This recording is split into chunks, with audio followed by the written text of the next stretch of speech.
Hi guys, here with you on Birds 365. We are lucky enough to get one of the top columnists in Philadelphia and radio hosts on the weekends with Glenn Macnow on WIP, Mike Sielski, who I got lucky enough to be able to do a show with last week. Good to talk to you again, Mike. Always a pleasure, buddy. Appreciate it. Here is my first question. John and I were just debating this. Need you involved. On a scale of 0 to 10, 0 being laugh out loud funny, how do you even ask that question, Jody? 10 being, to quote our co-pal, Glenn Macnow, in the fetal position, crawled up with the coverage pulled up over your head. What is your fear level that the Dallas Cowboys will go further into the playoffs this year than the Philadelphia Eagles, 0 to 10? No, sorry. Show me evidence of that happening all that often in the last 30 years, and then I'd worry about it.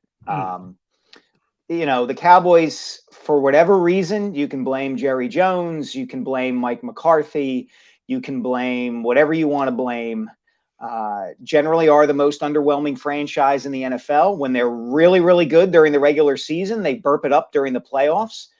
We saw that, for instance, in 2016 when they lost to the Green Bay Packers at home. We saw it in 2007 when they lost to Eli Manning and the New York Giants at home, setting the stage for that Super Bowl where the Giants beat the Patriots and ended their unbeaten season. So, look, in some ways, the two teams, the Cowboys and the Eagles, are inverses of each other, right? And I know we don't like to talk like this about a team in Philadelphia. You don't like to gush over a hometown team. At least I don't. I'm always kind of worried that I come off as a homer or something like that. But the Eagles really have established themselves as one of the elite franchises in the NFL.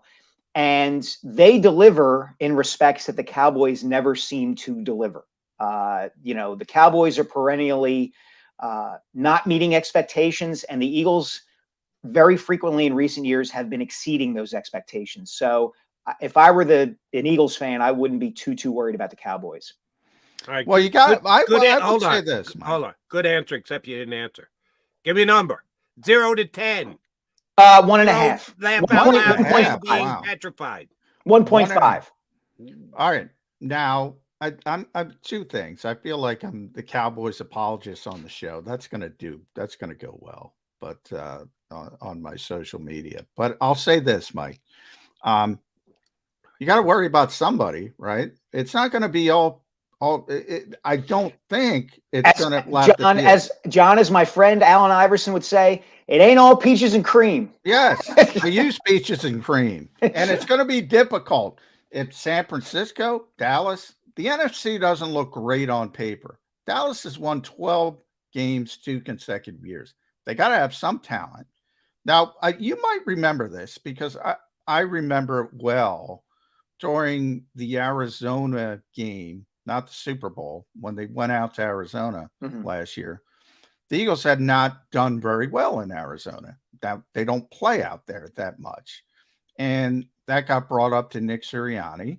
And Nick said, what the hell does that have to do with me? And he actually brought up A.J. Brown's name. What does that have to do with A.J. Brown? What does A.J. Brown care about that?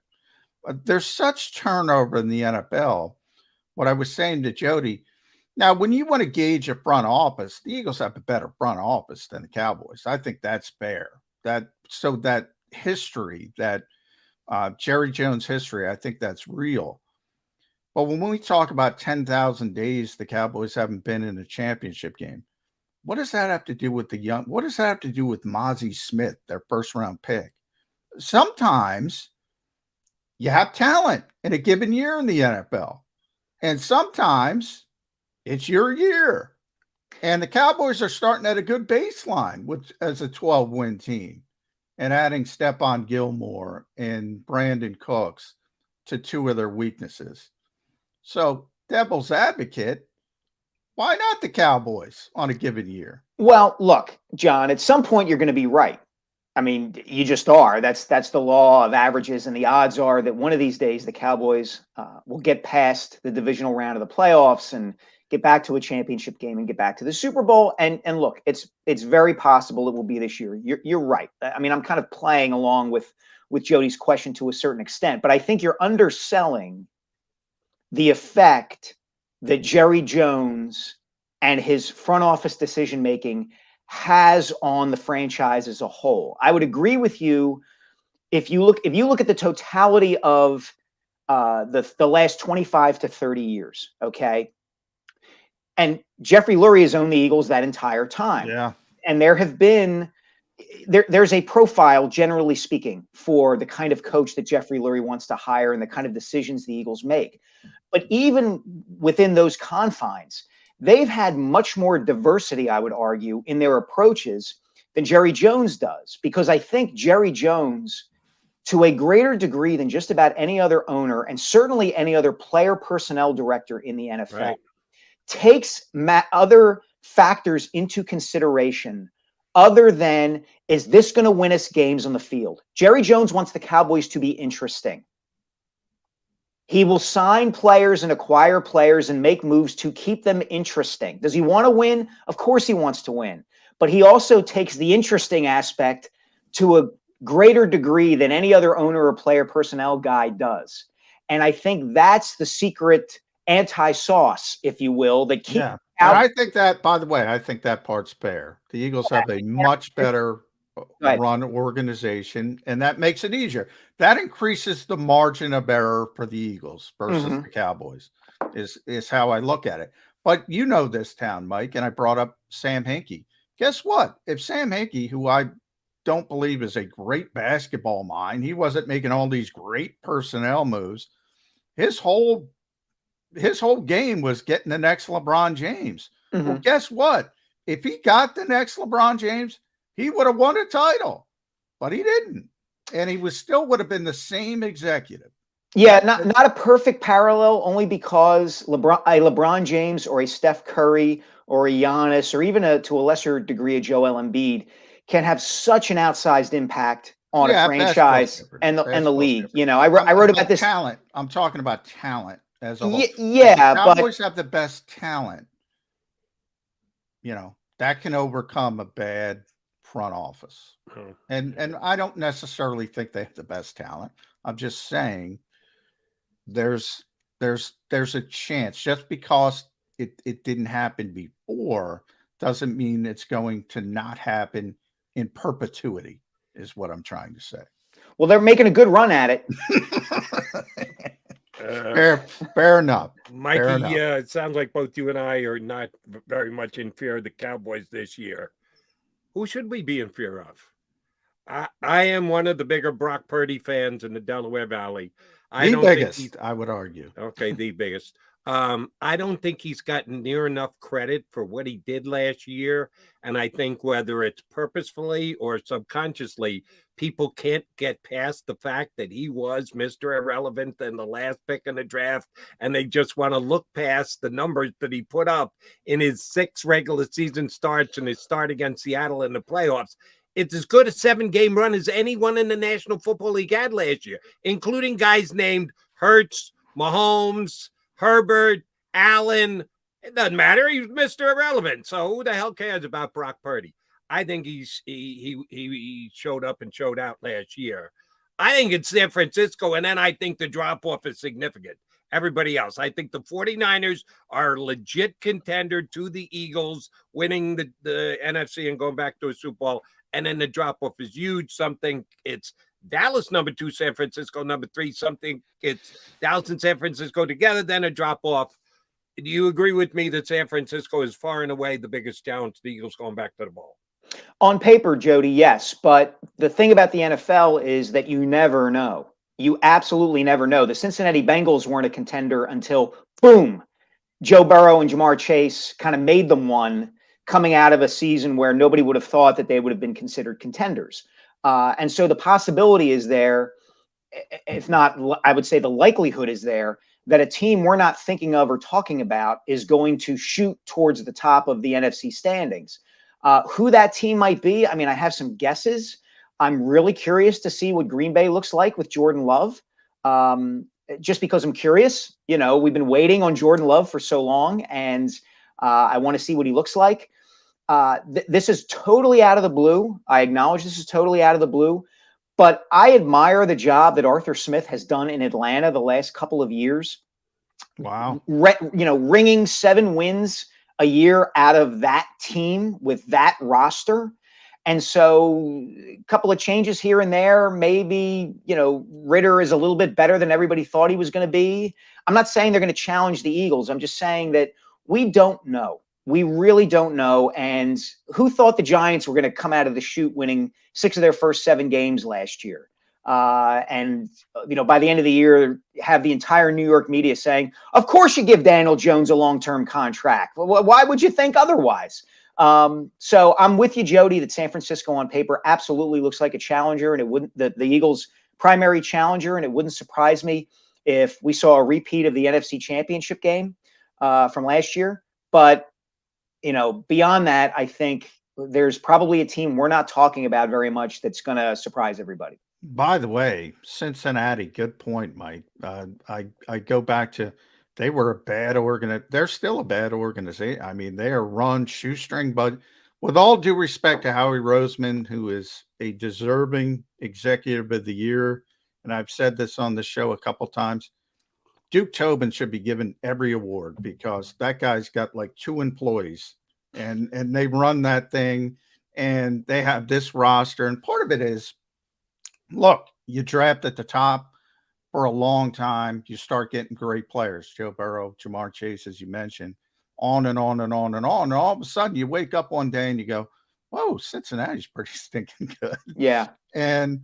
But I don't think it's going to continue because they're going to go back to being Cincinnati when some of that talent ages out and all of a sudden you're back into a negative fashion. But yeah, the NFL, always somebody jumps up.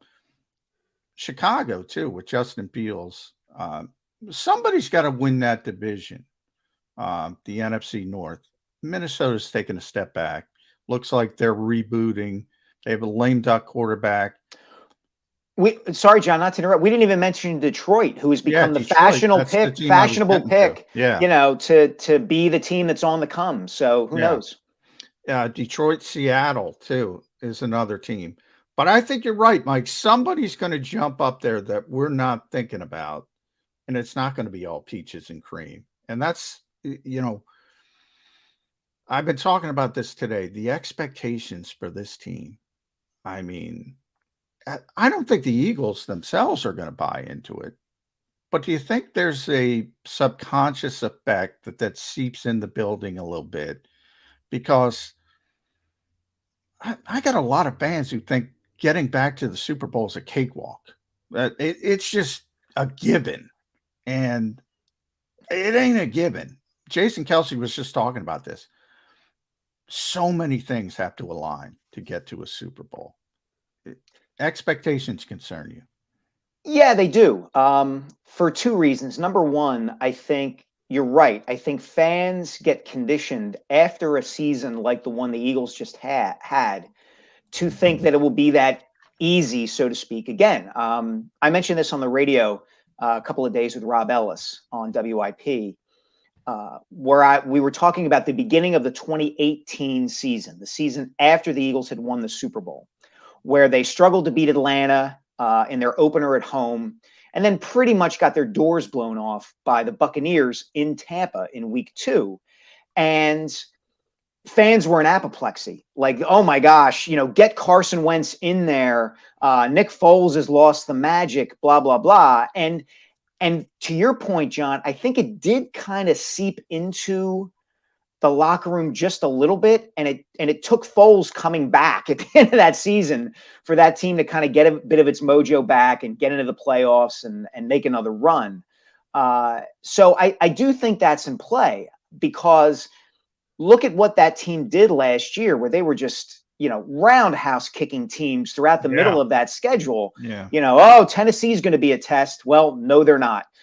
Green Bay might be a test with Aaron Rodgers. Well, they put up 40-some points against the Packers. And it was only, the game against the Bears in Chicago when Hurts got injured and things were kind of dicey there that kind of brought everybody back down to earth. So I think that thinking is going to be prevalent among the fan base.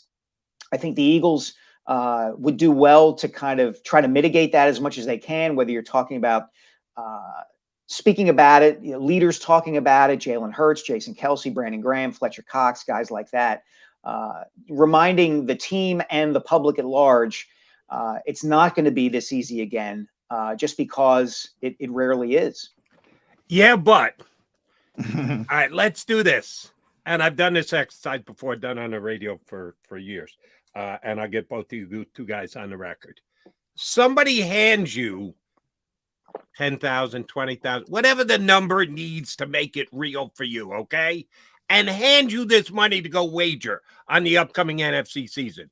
You can't keep it. You can't put it in your pocket. You have to bet it.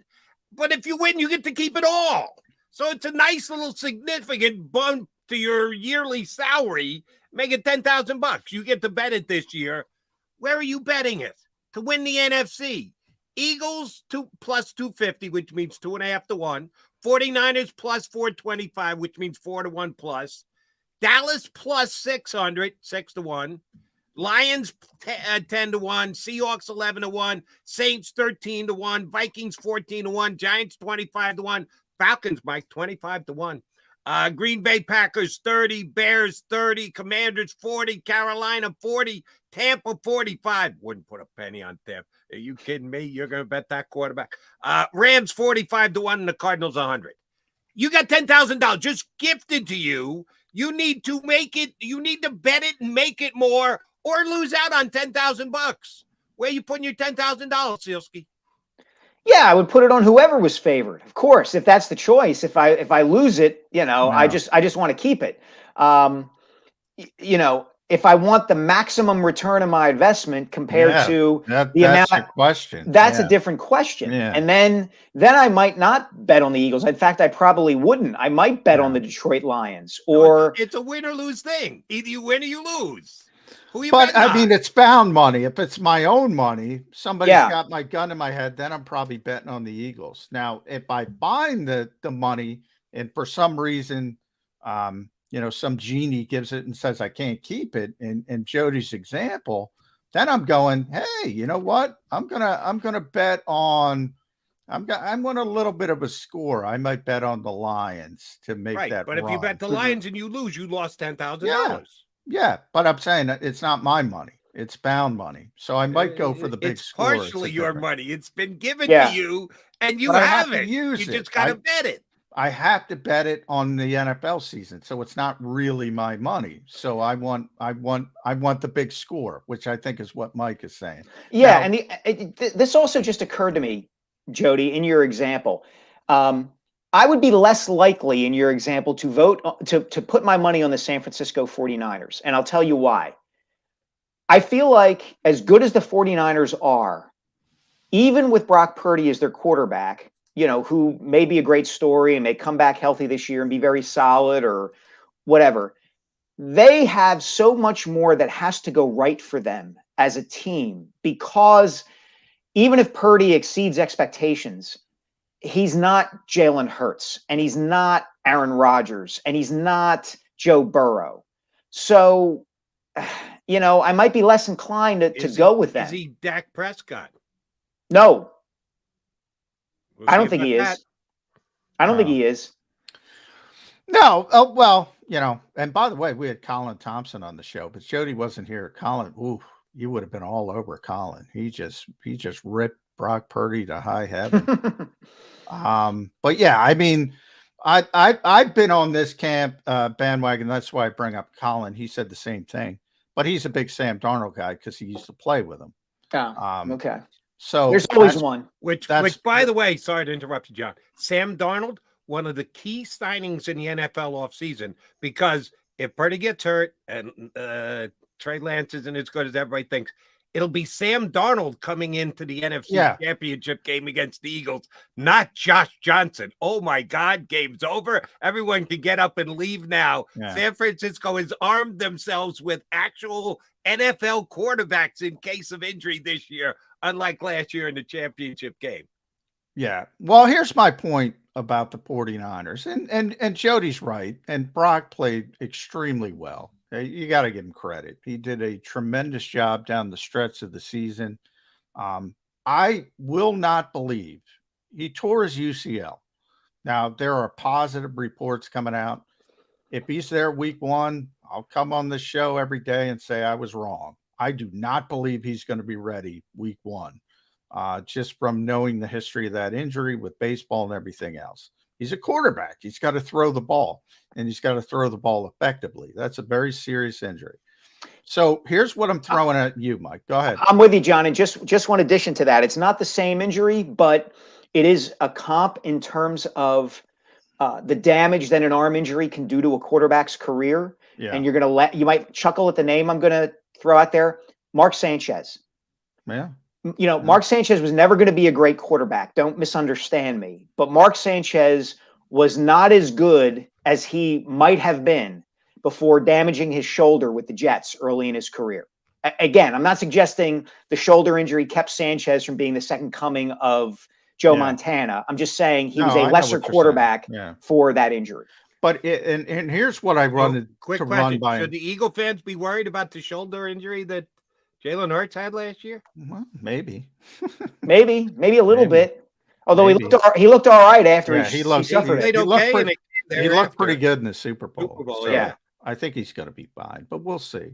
Now, from the San Francisco perspective, they're a very good team, as they proved last year with Brock. If he's not ready for week 1, and I brought this up with Jody, Sam Darnold, maybe Trey Lance, more likely Sam Darnold, and they start out 5-0, 5-1. You're going to bench Sam Darnold? No. Brock Purdy's just coming back? No chance. Yeah. No chance.